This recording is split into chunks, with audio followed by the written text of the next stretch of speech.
Okay, so the first thing that you're going to notice about this space is that it's very dark. I've actually brought in a big falconized light to just kind of light up the space a little better so you can see things. I painted all the walls black in here, which now that I've done it, I wish I had gone with maybe a dark green, just because it does end up feeling very cave-ish when you spend as much time in here as I do. I spend about 8 to 10 hours a day in here. Pretty much all of my working hours are spent right there at that chair. But let's start here just along the back wall and I'll talk you through. So all of the lights in here are set up with Alexa. And so if I tell Alexa to turn the lights on, which I will in just a minute, hopefully she doesn't do it now, you'll see just how easy it is because I didn't want this space to have, I don't want to have to turn lights on all the time and shut them off. And so you'll notice, I'm not sure if you can see it back here, maybe more difficult to see back here, but if I come over here, you'll see that all of the plugs that I have are ones that connect over my Wi-Fi. So that plug right there will connect on Wi-Fi, and all I got to do is talk to the computer and the lights will come on. The lights that I'm using here for all of these are the Aperture 7BDs. I don't know, I'll have a link in the description for them. These are fantastic. They've got a little battery in them, and I can adjust the color temperature and the intensity of each of the lights individually. And so all three of these lights are set up using those same bulbs. Down here along the back, I have a small falconized light. That's the SO28TD. And it's just going to illuminate this back corner here and the guitar. And the guitar is just there for fun. We've got another little lamp here, and then we have some sound panels. Now, before we move to this side, let me come back over and show you what we've done here. So a really important thing for me, I run a solo business, and so it's critical that I be able to record quickly. I don't want to spend hours of setup time and tearing things down. I need it all to just work. And so what you're going to see is the way I've got this set up is sitting from my chair in front of my computer. I have two options. I can shoot directly into the forward camera, or I've got a second angle right here with the FX30. The FX30 has been a fantastic camera for me, highly recommended if you have the money, but also back here in the back, this is an old A7 III and still works great, 8-bit, fantastic camera. Now, I've got this mounted here, as you'll see, just with a long arm, like a solid mounting bracket, and I put it on a ball head so that I can kind of turn this left and right if I need to, okay?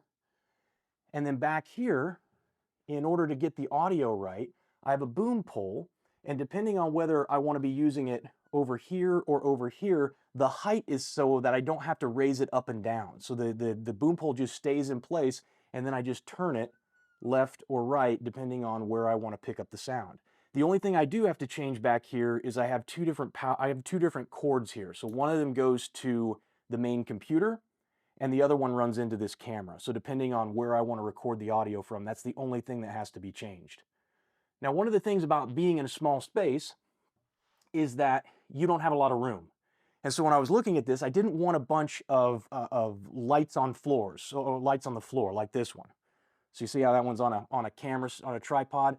I didn't want that because I knew I didn't have the space for it. So what I did was I went out and I got some of these Varipoles. It's made for a company called Impact.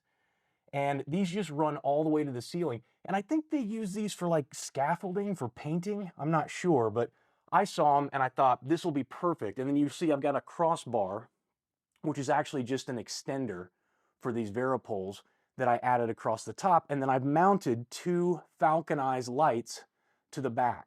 And these are the falconized SO48TD.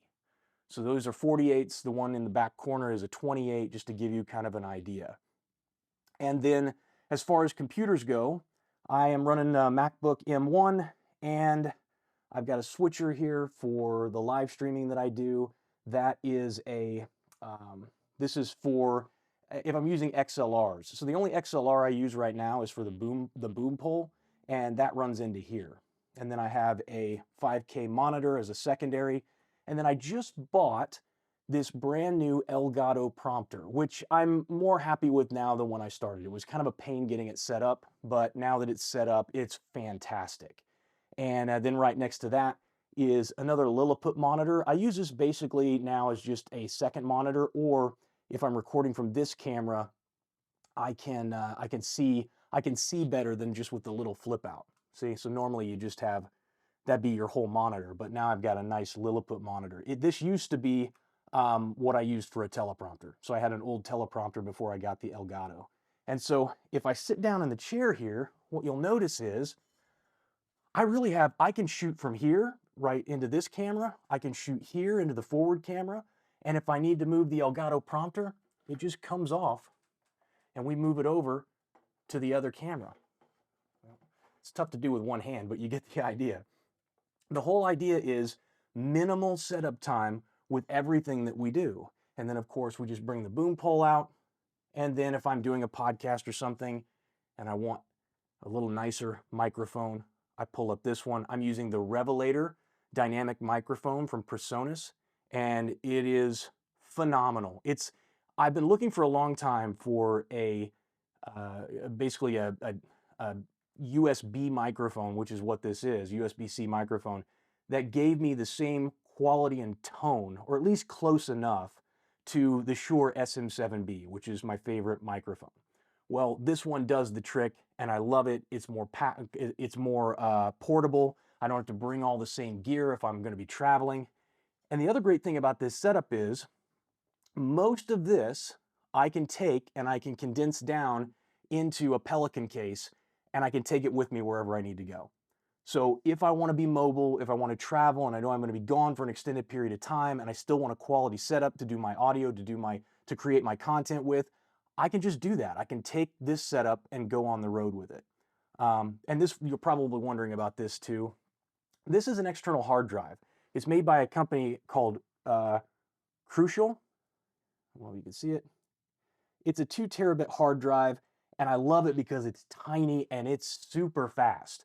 So for video editing, what I typically do is I'll pull the stuff off of the camera and I'll put it onto this external hard drive, and I'll do all my editing off of that external hard drive.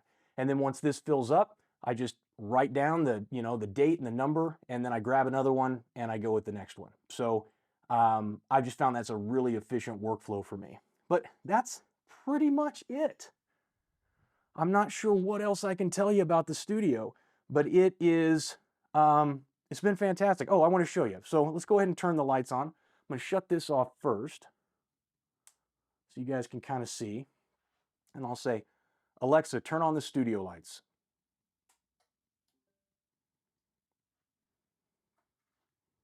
It takes a second for them to kick on, but then you can see the entire studio is set up. And now, really with just a couple of words and minimal effort, I'm ready to start recording and producing content, whether it's a podcast, a training video, a coaching session that I'm doing with my clients, anything. If there's something you saw in here that I didn't touch on and you would really like to know about, just let me know in the comments. I'm happy to share, and links to everything and where you can find it. So appreciate you watching. Thanks so much.